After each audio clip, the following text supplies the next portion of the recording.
গত প্রায় ১.৫ মাস যাবতই Rangpur medical college হসপিটালে হামের রোগী ভর্তি হওয়া শুরু হয়েছে এবং শেষ ২ সপ্তাহে ভর্তির সংখ্যা অনেক বেড়ে যাচ্ছে।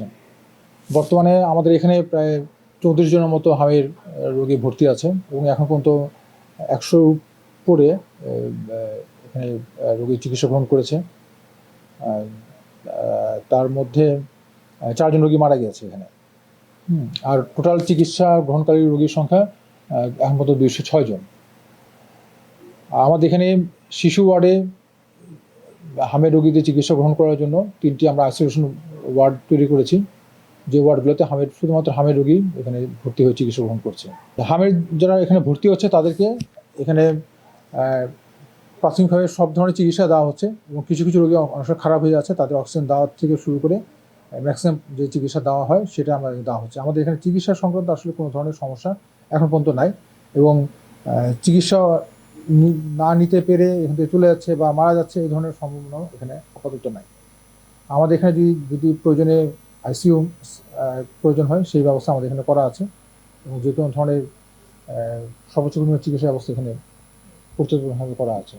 হামের ক্ষেত্রে সরকারের পলিসি হলো যে যদি কোনো এলাকাতে আসলে হামের রোগী পাওয়া যায় একটা, তাহলে সেক্ষেত্রে হামের আর স্পেসিফিক কোনো পরীক্ষার প্রয়োজন নাই।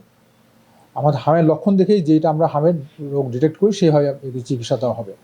আর আমাদের এখানে যারা রোগীগুলো ভর্তি হয়েছে তার মধ্যে বেশ কয়েকজনই আমরা আসলে হামের ক্ষেত্রে পজিটিভ পাওয়া গিয়েছে, আর কিছু কিছু ক্ষেত্রে হামের ক্ষেত্রে আমরা নেগেটিভও পেয়েছি।